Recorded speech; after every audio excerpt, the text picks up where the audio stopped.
He stumbled off into across the street beside the street. We are a band of happy gypsies set out on the Irish countryside to discover the enchantments of the Emerald Isle. Along the narrow lanes are saints and scholars, majestic oceans and gentle fields. Pubs, I will not be forgetting the pubs, and cathedrals that are the prize of Europe. In Dublin, we'll walk down Grafton Street as a Sunday festival unfolds and end up giving the Lord Mayor a chance to meet our great Grand Marshal. 8 Mila Fáilte, which means 100,000 welcomes. Dan Fitzgerald, the gallant lad from Limerick, will lead our tour, but we'll teach him a couple of things along the way, too. We're fixing to get to the hotel. Is Mama and them coming? Now, join the Burkes and the O'Neills, the McGraths, the Mahoneys, the McCarthys, and the Ryans, and hop aboard. The Irish in Savannah are defined by a single day, St. Patrick's Day, Savannah's signature celebration. Fitting, then, that we begin our celebration of the Emerald Isle in Downpatrick, final resting place of the great saint, upon whose feast day, at least in Savannah, it is universally proclaimed everybody's Irish.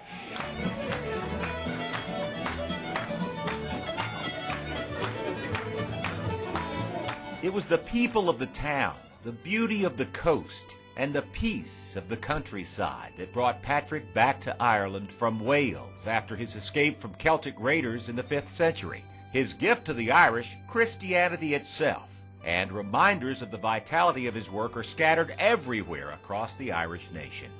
Overlooking the fields of Downpatrick, a great boulder marks St. Patrick's final resting place, next to the cathedral that bears his name.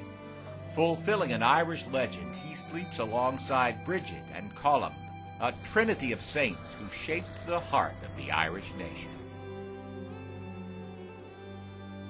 We're heading for the coast of West Clare, to the most beautiful, I think, part of Ireland.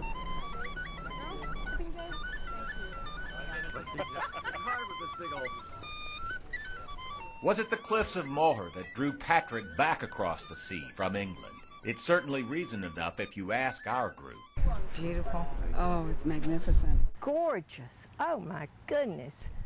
That was a breathtaking moment. If we don't see anything else spectacular, it was worth the money just to come here to see that. It was absolutely beautiful, amazing, magnificent.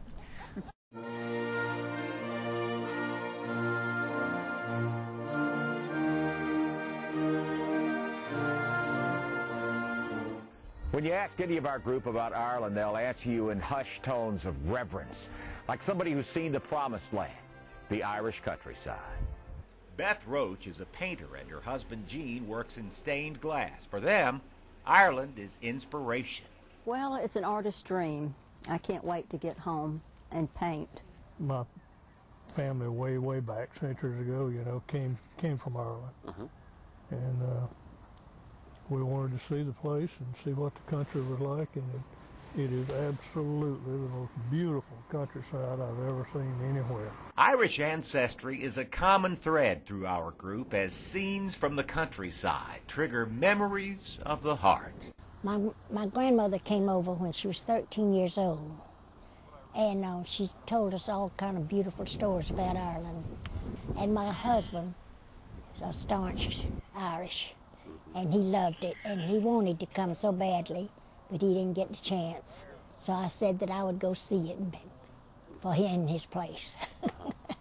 Just outside of Downpatrick is a little village called Newry, where two families lived, the Pattersons and the Dixons, who, as far as we can tell, didn't even know each other. All right, you got two. But a couple of centuries later, their great-great-grandchildren would meet and marry in, of all places, Savannah, Georgia. Who among us Americans doesn't want to go back to their ancestral homeland and find where their people walked and lived? For me, years and years, I've dreamed of coming as a Scots-Irish immigrant family. I've dreamed of coming to Newry in the County Down, and this is it. Not only did my family come from here, the Dixons, after they came from the lowlands of Scotland to here in Ireland, but my wife's family, the Pattersons, so Newry is a dream come true for us.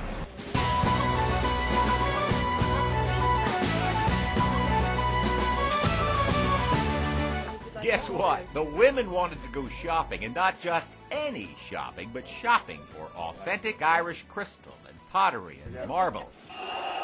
In Ireland, we discovered a craftsmanship that bridges generations and binds the people to their work. My name is Ambrose Joyce. Ambrose Joyce owns Connemara Marble. Grandmother did. That's your great-grandmother? Yeah, she was born in 1840 during the famine. Passed down, as was his trade, from his grandfather. Joyce points with pride to the great Galway Cathedral, which was built from materials pulled from the quarries that he owns, using the techniques that are a gift of his blood. I noticed that your equipment is from years ago. Oh, some of our equipment is 100 years old. Yes. What we set out to do was to reproduce the culture and the history of Ireland into crystal. Mary Monelly owns Connemara Celtic Crystal, which is renowned throughout the world for its quality. Sean Tierney is one of the master craftsmen who keeps the quality high, a certainty when your livelihood only takes flight at the end of a 7-year apprenticeship. Oh, wow.